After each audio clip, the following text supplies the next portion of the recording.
This program is brought to you by the Brennan School of Business at Dominican University, along with Professor Zack. I hope you enjoy.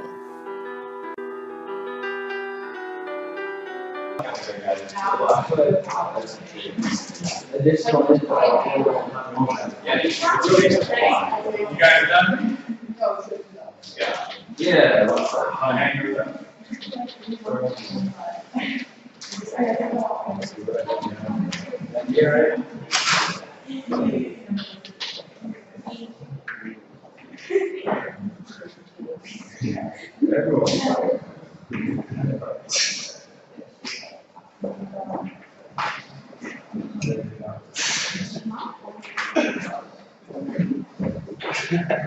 Hey, on a side note, you guys, people like me have been around for a long time. But no, if you ever need any help, like, hey, what should I do about applying for a job? Or hey, you want to take a look at my resume? Or something like, strategizing in the direction you want to go or work. Always ask, email me, give me a call or something. I'll try to help you out as best as possible.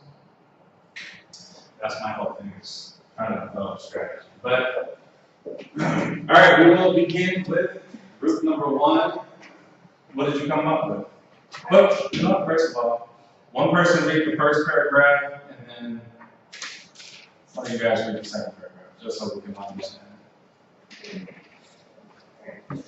You're the VP for global sales of a telecommunications equipment company. The accounting manager of your company recently brought to your attention an unusual charge of a 3% commission to a purchasing manager in Russia with whom your company had recently started doing business. One state-owned manufacturing company in Russia, or privately state, the Wakata company R, submitted a bid for a large order of your equipment. You remember being surprised to get the contract with R because your company had never been able to do business with them since it started here many years ago.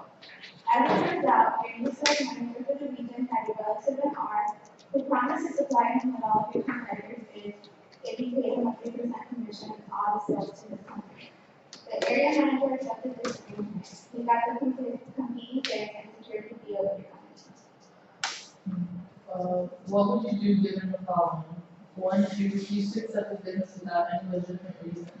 Presently, there are none. Your company will be blacklisted in that country, which amounts to about 20% of gross yearly profit. 2, if you accept that the business and do not pay a 3% commission, the purchasing manager will make much trouble when you receive your shipment. No doubt he will not release a 5% pay guarantee letter about the quality and quantity of the material. 3, if you accept the business and pay a 3% commission, you feel that it would malign your company's reputation and your names. Alright, so what did you guys come up with? Okay. What did you guys Well, we kind of had some differences in opinions here. So 3 of us decided we wanted to accept the business, and the reason for that was because we thought it was a pretty big market, so maybe down the road there's like more opportunities to grow. And also because it would be a huge loss because it was like 20% of the yearly profit. So that would be something that we would be giving up.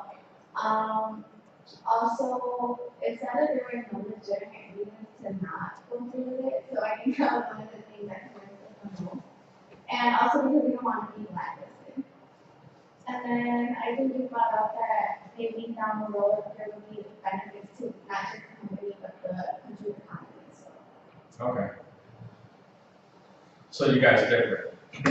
You're saying some, the economy get larger, more jobs, better opportunities. Some people are saying, no, don't do it. It's not very in the future.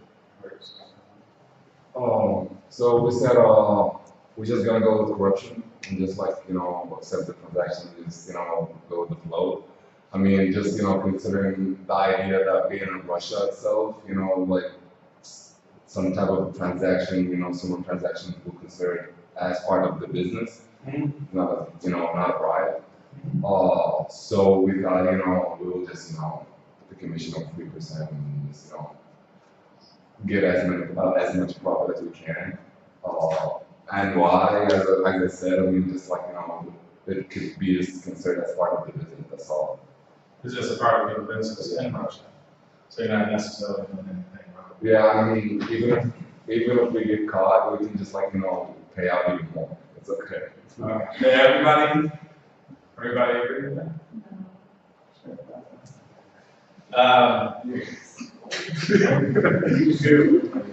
We all agreed to pay 3% because this guy is getting us these contracts, even though he did it already. Like at first we didn't agree with it, but we got a very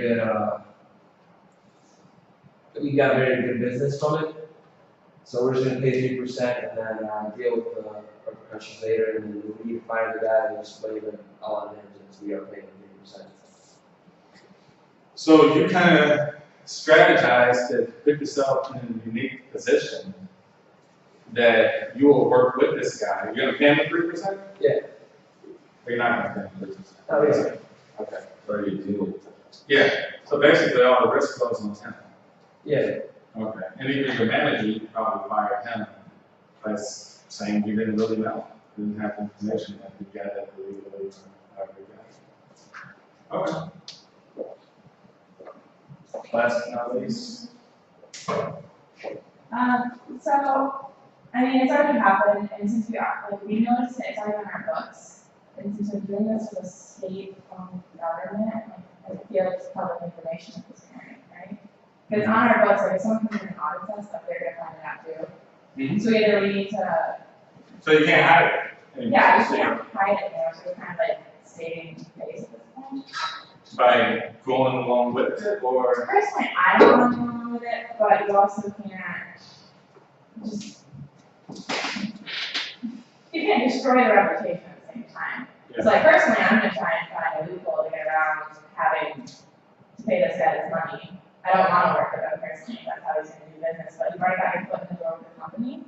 So who says you really need him down the road anyway? Like if you build a good reputation with them, maybe they'll give you out that means, I don't know. so even by telling them, you have even more to lose, because people will start looking at your business practices. Yeah, So, I mean, hey, it's these people. on the books already, and you're gonna start like tampering with your numbers and everything. And pretending like you don't know about it, I don't really know. Personally, I don't agree with it, but you also have to be smart about how you do it. And since it's already happened once, I feel like you have a little bit of time before the next order comes in to kind of figure this out, deal with it, and there's got to be repercussions. Probably gonna have to let them go at some point, but Maybe you can renegotiate. yeah. All right, interesting to see. There's no real answer to the question on what to do. It really just depends on who you are as a person and as a manager. And that's kind of what we're going to talk about today. But we're going to talk on a bigger scale of corporate social responsibility, the ethics of a company, ethics of a manager, provide support, and also how it relates to value. How it can actually help the company to be very ethical, as opposed to thinking that it's only hurt the company by taking it away. So one of the things I thought about was, well, here's a company. Here's yourself.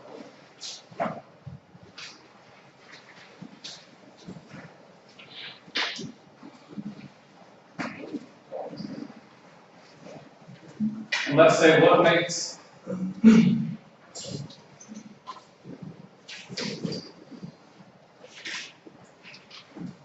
the company great?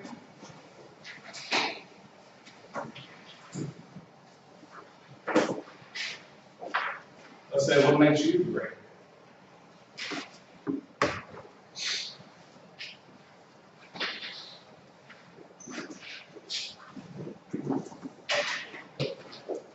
This is explaining right here, would be you as a manager.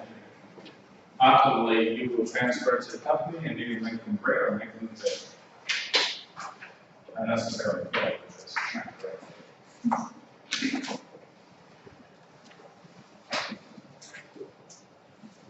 So let's say we'll do two extremes. On one extreme, hey, what makes you great? What do you think makes you great? makes you great? What makes someone great as a person?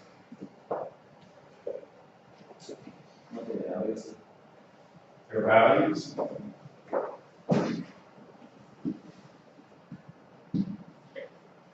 Let's think realistically. What do we all think we need in order to be great?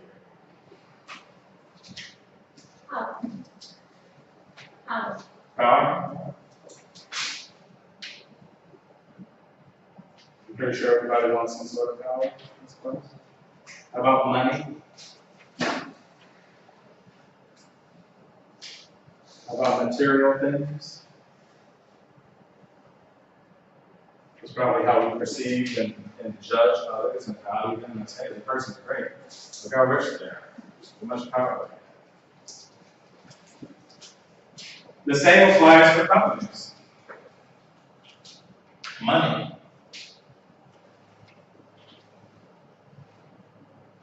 Let's say operating within the law. We're not going to say legal. But that's a relative term because a country or a region you're working in has different laws, etc. So let's say within the country or region, within the region.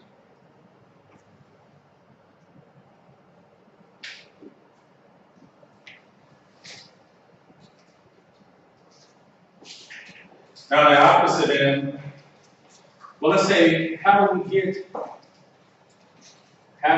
here? What are some of the things that get us to power, money, and buying material things that we perceive to be great to us? We're just born with it. Some of us are. But like, I mean, what are some of the things you guys are doing in order to move towards, hey, I want to have a nice car, nice house, etc. So, Education. education.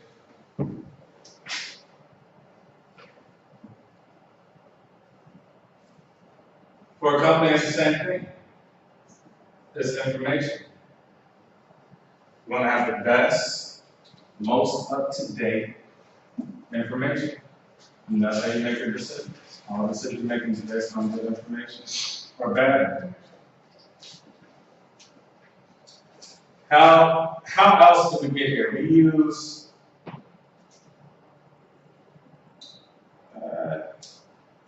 all right, let's say outside of this, what is the opposite of these components? What are some things we can actually utilize? Let's say usage, right? So let's say how we can use information in education.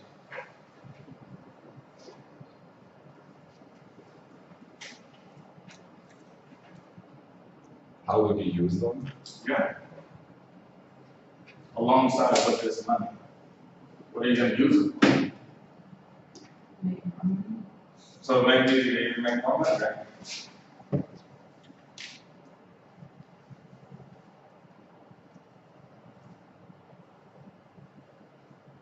But that's one perspective.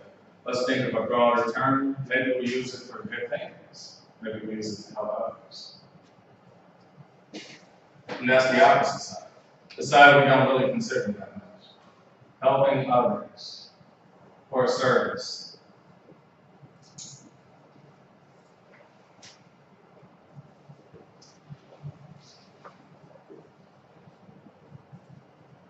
Why is this important? It changes people's lives.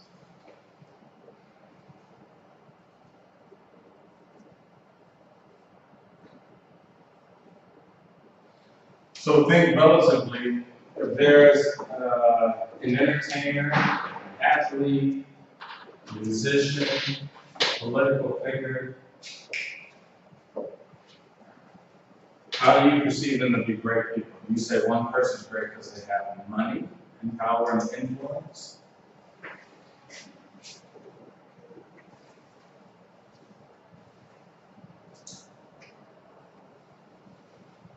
Or would you say that they're great because the way that they utilize things to help others, to combat social issues? And how much more does that make them a better person, a greater person, a perceived image of greatness? You guys kind of understand what I'm saying? That's essentially how you have to think as a manager relative to your company working overseas. Yeah, you're gonna make money. Yeah, you want a big bottom line. Where do you draw the line? Do you say it's all about this as a person?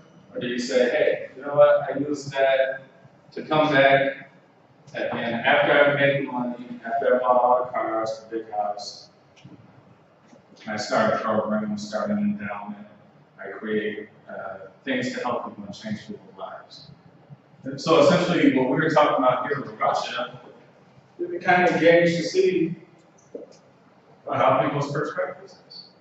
You know, is it short term? 20% for a year? Was it long term? 10 years, 20 years? How is that sort of mind frame going to impact you 10, 20 years down the road if that's just the policy we set? Hey, we do business the way they want us to do business, and that's it. So that's something to greatly consider as a manager. So you guys adopted two different approaches. Let's say philosophical managerial approaches. Some of you guys were saying this universalism.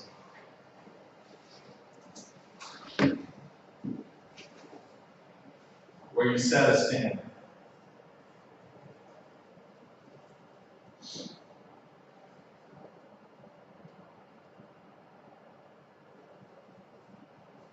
And you follow it wherever you go.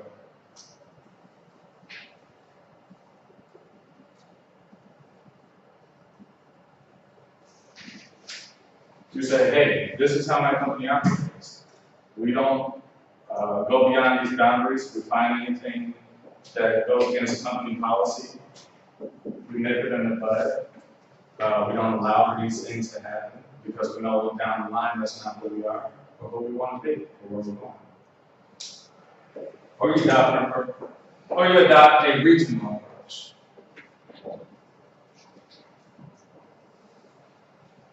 You say, I do business the way everyone else here does.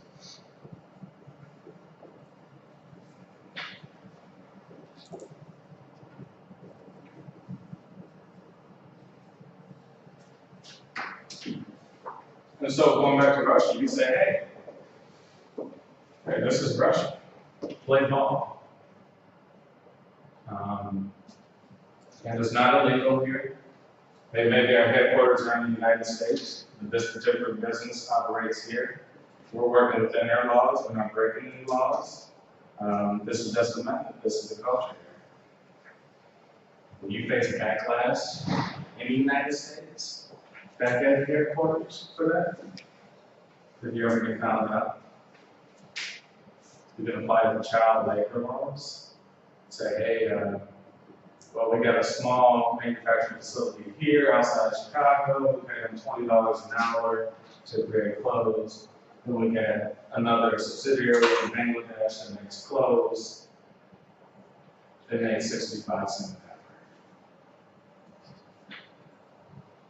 So these are a lot of things to consider when making these types of decisions. And once again, it's all relative to your style. What is your managerial style? Are you a bottom line person? Are you a middle person? Where you do a little bit of both? You provide a little bit of leeway, wiggle room to kind of, we're not going to be completely illegal. Maybe just a little bit. Or we'll play ball, but we'll tweak the numbers a little bit. How far we're going to play ball.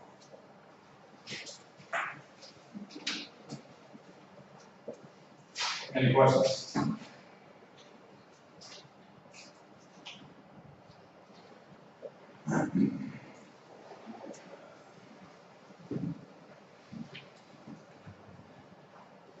So CSR, corporate social responsibility. Does everyone have a good idea what that means?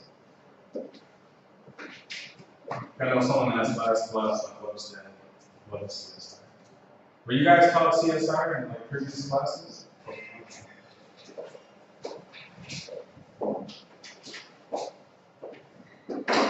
So corporate social responsibility.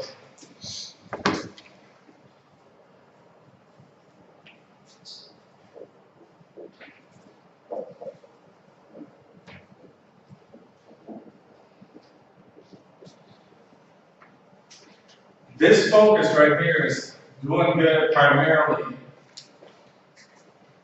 just for the sake of image, right? You want a good image. Why you do good? Because you want to be perceived a certain way by your consumers, by your stakeholders. So let's say perception of goodness or good practices. How are some of the ways you could implement corporate social responsibility? Like, what are some of the things you would do as a manager? What would you create? What would you develop? What would you execute? I watched a video about Nike. They actually created basketball courts for neighborhoods, like in the world. So that would be the service. So Nike created basketball courts, right?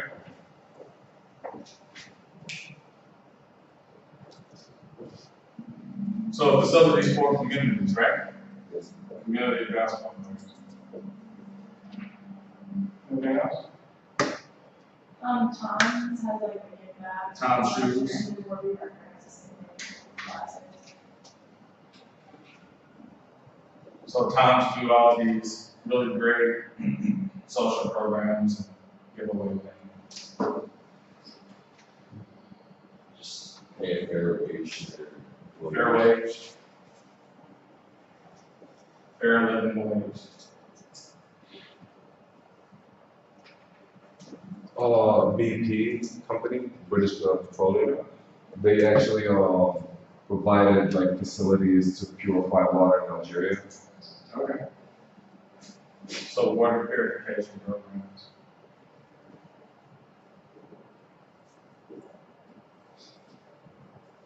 So if you did all of these things under corporate social responsibility, you're looking towards image. How does the world perceive?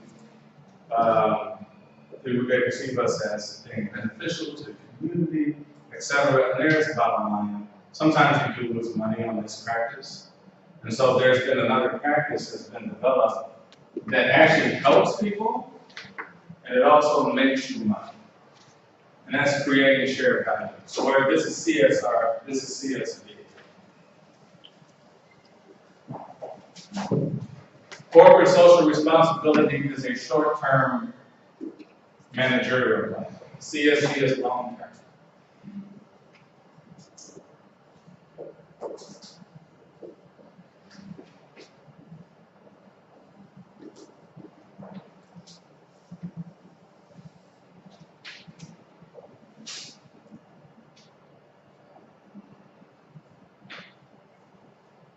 What you do under CSV as opposed to what you do to CSR is, like I say, CSR is giving away money. It's sort of charitable donations. A lot of times it's written off on taxes, but you gotta lose money. A lot of companies don't.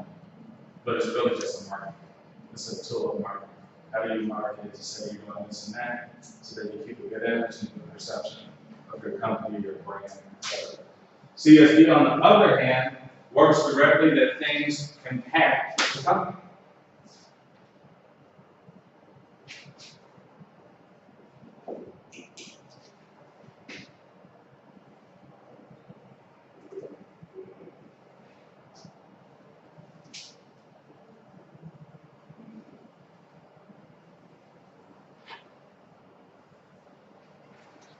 So this is just your immediate environment. You're doing things that will come back to you. So for example, we talked about water purification.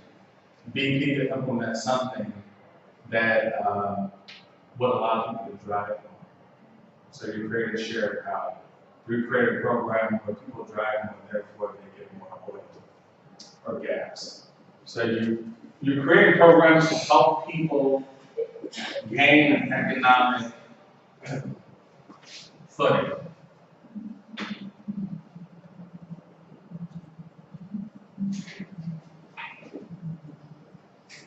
right? Creates more jobs. If it creates more jobs, it creates more consumers. So if it's selling a product or service, you see that it's coming back to you now. You can do all type of metrics to see exactly how much down the road, depending on the population, that you help increase the jobs, how much you get back. Well, I don't want to take up too much time because Benjamin wants to get up here. We'll stop with this for now. And I'd like to introduce Benjamin Wolf. Benjamin is former State Department, former FBI, former political assassin. Not officially. Well, everything's classified. He even sends me emails and it says, literally says classified and unclassified. Because once you're in a mine, you're always in a mine. So I'll let him talk. But something very funny. Something very funny about Benjamin. So obviously Benjamin has seen a lot around the world, right? We're talking tragic things that many of us hope we would never see or experience in real time in real life. And so we're eating at Denny's down on Harlem, and we were just talking about like, hey man, we're in Afghanistan, in Libya, Tunisia, in Iraq, during the Iraq War, during the Afghan War, like the things you saw up front and close being on the ground. And he said to me, he was like, Zack, I asked him because he's kind of monotone all the time, so sometimes he has to catch his jokes, like and so I was like, dude, why you always like stoic like this? He was like, man, he said literally if someone's head exploded right now while we're eating breakfast, he's like, I would continue to eat breakfast.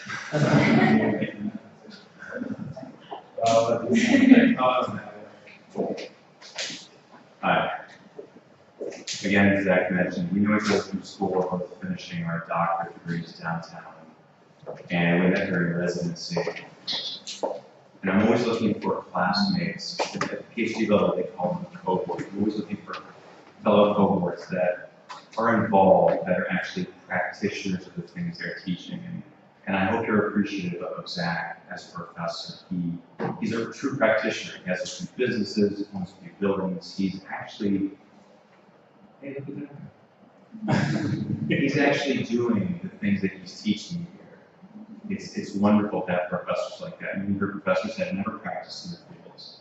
Many of them don't have the great experience that he has. So be appreciative of solid professors like that. And with regard to this exercise we just did, this is very real. I never took business classes. I'm not a business person. But working and living overseas, you will find that these ethical dilemmas come up every day. I talked to my group for a little bit about working at different American embassies. I'll go through my bio with you in a minute, but it's very normal to have someone in a foreign country who's kind of a fixer or a local liaison that helps you get business and helps you accomplish the goals that you're trying to accomplish. And it's really easy to get pulled into this, oh yeah, we're paying 3%. Don't give into that. Don't give into corruption. Don't give into influence or extortion. You're here to learn business and also ethics. If you're already giving into corruption at 20-something years old, just imagine what happens when you have a big business and there are millions of dollars on the line. We had a mock board meeting, and I was the only one to say no. In the absence of proper leadership, do the right thing. A side note, you guys, too. Also, me and Benjamin both have psychology as our doctorate background. So everything we talk about is behavior, observing people's behavior, but we do it on a global scale. How do you observe and see the little nuances in how people do things around the world? How do you perceive their religious beliefs and to work around things like that? Their ethics, their morals, their behavior, their system, their history, their anthropology. So a lot of stuff we think about is perspective and perception. We essentially try to see how people think. Even I observe all of you to get a psychological profile to see who you are as a person, how you think, what you're gonna say, and how you're gonna behave. But no, continue. Sure. I grew up in a small town in Ohio, and I went to a state university. And during my university time, I did an internship in DC, and I was recruited by the FBI right out of college. I met a woman who seemed very mysterious at the time, and she said, "Hey, what do you want to go to college?" I said, "I'd love to work for the federal government. It seems like a great place to work. I can travel." And she said, "Hey, you should fill out this application." I said, "What is it?" She said, "I actually can't tell you what it's for." So of course I filled it out. And a few months later, you find out what it is, they call you and they start doing a background check. So after graduation, a few months later, I checked into the FBI Academy in Atlanta, Virginia, and was immediately assigned to my graduation. This is one of the assistant directors of counterintelligence, counterintelligence. That's at the Academy. That's our graduation. I was immediately put into a counterintelligence, counterespionage, counterterrorism group. Our money came from the United States Congress strictly for those three things. So we basically chased around, chased spies around the country and then overseas from time to time. During my time at the FBI, obviously I was there for September 11th. I was the first FBI responder to the Pentagon. I was part of the emergency response team, the chemical weapons hazmat team, and that gets into some pretty interesting cases. And if somebody has interest in the FBI, we can talk about that offline after class. After being with the FBI for 5 or 6 years, I said, I'd really like to get overseas. I think it'd be interesting to work and live overseas. So I joined the State Department. They were taking foreign service officers. They were looking for diplomats at that time. And the war on terrorism had started. Globalization was really taking its hold on the world, and they were looking for people to go spend time in embassies. Foreign service officers or diplomats do is we go and live overseas. We are the local liaison to the American government. So I lived in places like Algeria. I heard Algeria. Are you Algerian? No. Okay. Lived in Algeria, Iraq, Saudi Arabia, Israel, Pakistan. I was mostly in Africa and the Middle East. Lived in Senegal, Morocco, Mali, Mauritania. I spent 15 years almost essentially overseas. It's China. I was selected to travel with the Secretary of State and the President for 2 years. I was at the United Nations for a year. That's Air Force One. It's the best way to fly in the world. And then, after 15 years of being overseas, away from friends and family, and being in this very strange world, I said, I think I want to go back to America and finish my school. And the State Department said, great, go finish your PhD. And 3 years later, here I am. And that's when I met Zack. Me and Zack have known each other for a short while, but like I said, when you find people like Zack, that are practitioners and good speakers, migrate towards people like that. Find people that are active and always trying to further themselves and evolve as people. Very important. And so when Zack asked me to come talk to you, he said, I asked him, what do you want to talk about? He said, talk about culture and leadership. So I was up all night trying to figure out how do you learn culture and leadership. And I think I figured it out. 6 years ago, in the New York Times, August 1st, 2010, there was an article in the business section.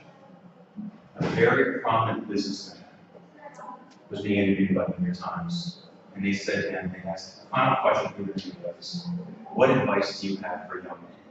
What is the one piece of advice you can give all young people that are graduating from college? He said, that's easy. 3 words. What do you think they were? Be super patient. What's that? Be super patient. Be patient, not bad. What else? What are the possibilities? What are the 3 words that can change your life? Money, money, money. Well, leave the country. Get a passport, leave the country. Why would a prominent business leader tell young people to leave the country? What's that? Okay. That's the big picture But let's think about it, let's chop it up into smaller pieces. When you're planning a trip overseas, how many of you have traveled overseas?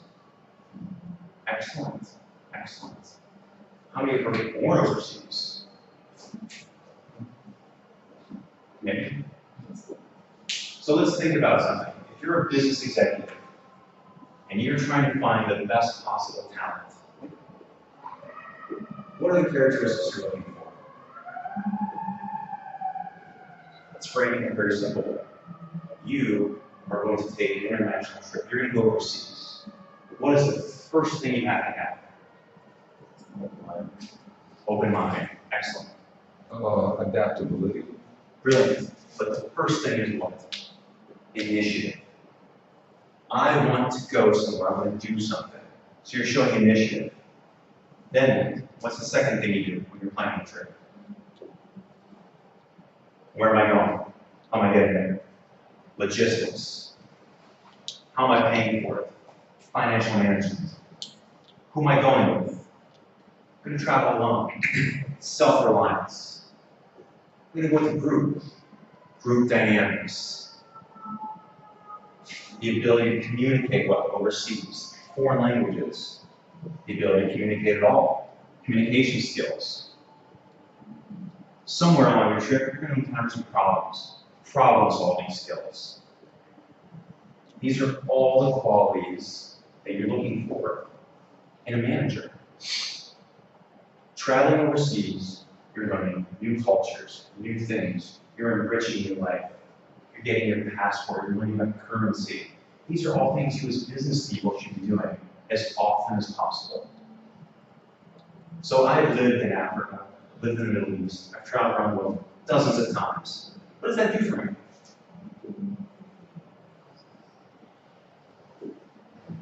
Well, as a business man, if you're trying to open up an international, or if you're trying to go overseas, you have a business there, you know how the people are, you know different cultures, you know what interests them, if they're compatible. Good. It's giving you experience. There's a better slogan for experience. I like it called street credit. When you have street credit, you have experience, you have cultural competency, and you have all of those skills we just talked about: adaptability, team building, flexibility, financial management. Makes you a great manager. You take all those things, you couple those with experience and street credit, that's leadership. If I say to you as a class, listen class, I know you want to move that way. That's the easy way. That's the corruption way. I want you to come with me this way. Are you going to follow me? Hopefully. That's leadership. That's why you're in college. That's what you're here to learn. You're here to build on these basic skills to make you a better person, a better adult, a better manager, and ultimately, a better leader. I've never forgotten our rule. If you don't have a passport, please get a passport. Leave the country. Buy a ticket. Study abroad is a tremendous way of doing that. It's rolled into tuition already. You're going to have to take out more money. Get overseas as soon as possible.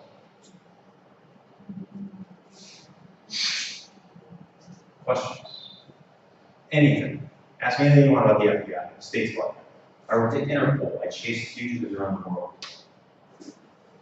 Any questions? Yes. What are the difficulties you faced, you know, going around the world? Like, you know, you went to really like what, more than 20 countries, and like, you know, what was the hardest thing that you faced in, you know, every time you go to another country?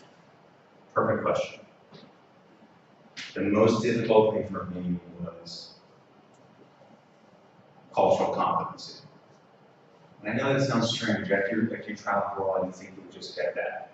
Every country, and this is perfect question for this class. Every country you go to, every city you go to, every culture you meet is going to be completely different than the next. You may think that they're not. Believe me, they're all completely different. From the villages, to the towns, to the cities, to the regions. I was the worst offender. I was born in a very small town. I took my ideology, the way I was raised, the way I thought things should be, and I forced that a lot of times overseas. It doesn't work. I found that out the hard way many times. It's incredibly humbling. That's what the travel does for you. It teaches you, oh, you know, this part of Brazil is completely different from this part of Brazil. Understanding culture, understanding people, understanding languages, truly the most challenging aspect of our jobs as diplomats, as government employees, and kind of as humans. I mean, anytime you travel, you are a diplomat for this country or for your home country. And it's incredibly difficult to put your prejudices, your ideas, the way you're raised, all that aside, and try to be a part of the community you're actually in, and to learn from them. Incredibly humbling, but the most wonderful thing you can do. Did you ever compromise your personal ideologies? Not yet. Not yet. I live a very strict lifestyle. Always have. And maybe that's bad. I'll be the first to admit that. I'm not as flexible as I should be sometimes. And that goes with cultural competence. You're going to learn when you're in Algeria. Listen, you're going to sit, you're going to have tea 4 hours before you can even think about talking about business. 4 long hours of very strong tea. And you're going to meet their family. And then you're going to meet their extended family. And then you're going to go to the village. And you're going to do crazy things and have great experiences. And that's part of learning new culture. And that's how you start getting business relationships, personal relationships, government relationships. In America, as many of you know, if you weren't born and raised here, we're very business oriented. We shake hands, we stand far away from people, and we talk about business immediately. Slow down. Learn the culture, learn the people, understand that cultural competency will make you a better leader, a better manager, a much better business person. Yes. So when you actually go to other countries, do you study and read about them first, or you just go and experience whatever happens there? What would you do? I would read, I would read a lot. I don't want to be in a situation where I'm awkward a little bit, you know what I mean? That goes to culture, cultural competency, what they call cultural intelligence. Zack Magic program is called International Psychology. It's basically the international way of looking at psychology, human rights, marginalized populations. And the first thing they teach us is cultural competency and cultural intelligence. And one of the ways of doing that is reading about it. What time is class? 11:15. Okay. So yes, read, study before you go travel someplace. Know where you're going, what the people are like, what you're doing. Speak of you badly. That is my piece of advice. Where this man said leave the country, my big thing is learn languages. If you are not a part of the conversation, I mean literally part of the conversation, you don't exist. Translators are wonderful, but start learning languages now. Many of you probably speak Spanish, English, French. Learn a challenging language. Challenge yourself. That can be part of your semester abroad. Challenge yourself to learn Russian, Farsi, Urdu, something crazy, Serbian, Czech. It will serve you volumes in the future, I promise you. Last question. Mine is wrong with language. Any tips that you have us when you travel? That's if you can't learn every language you have, so there's no way to Right. And we're incredibly fortunate. English has become the language of business. So easy for us. But I'm telling you, it goes along with cultural competence and relationships. If you can learn another language, they will respect you so much more. Start now. Think about it. Starting now when you're 40, in my age, you will have 20 years of that language under your belt. you'll be a whole different person. It will serve you well, I promise you. It's the one thing I have regrets about. I have two regrets in life. One is that I didn't study languages. Just like, oh, it's just for me. Any other questions? I think Zach and I are going to get some lunch downstairs if we have more questions. So going to what Benjamin's saying, you have to break the mold, right? So we all have our groups or our little cliques, right? We have our culture here, whether it's sports, whether it's an ethnic background, whether it's a neighborhood or a city. And there's a level of trust. So you as an outsider trying to come penetrate these groups, you have to build that trust. And that's how you get effective managerial one. Last but not least, Benjamin touched on this, so in psychology we learn this, IQ, CQ, EQ. Now always remember, you can have 160 IQ, Harvard, and $1 billion. But if you have low emotional intelligence and low cultural intelligence, you are still very much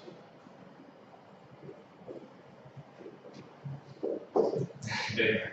I have low emotional intelligence. Yeah. I'll admit that. So emotional intelligence is people who can't control their emotions. You talk to them, they get excited, they get frustrated over your words, your gestures. Can you perceive other people's body language? Do you talk from the side? Do you talk from straightforward? This is very important in communication with other people from other walks of life.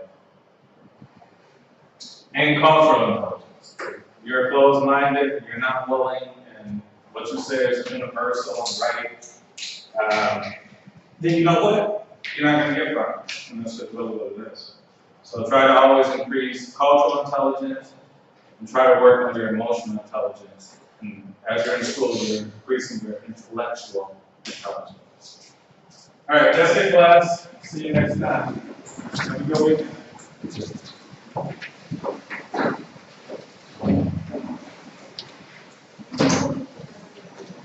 Yeah.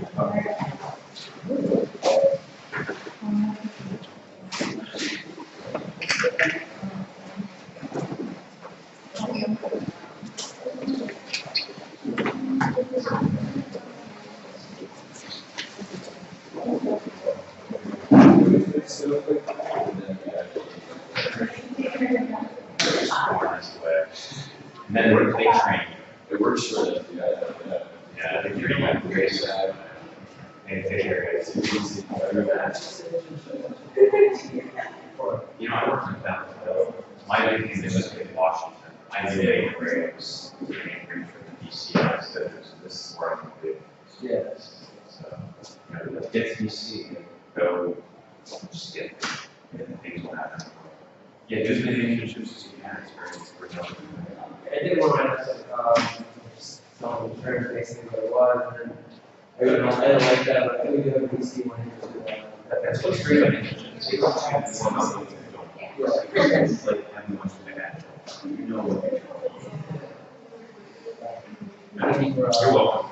You're welcome.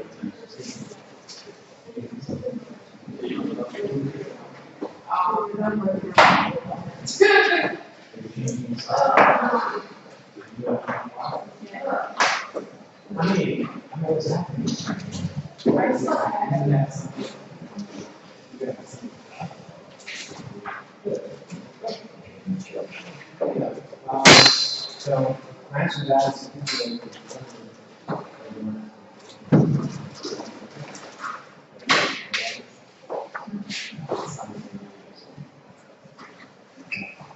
I don't know. Like I say,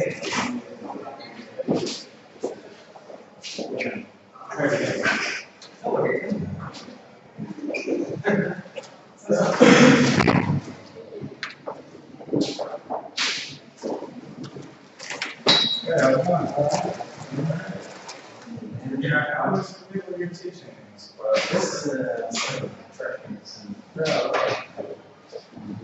other than one semester. What do you say? It's going. It's going, it's going. Yeah, it does.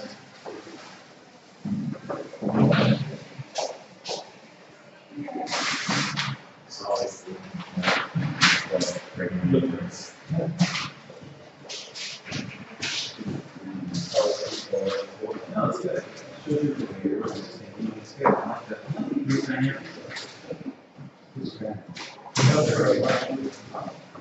what?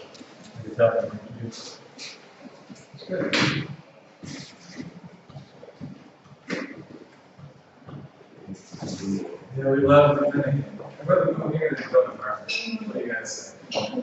This is way better. This school has nothing on Harvard. Harvard has nothing on this school.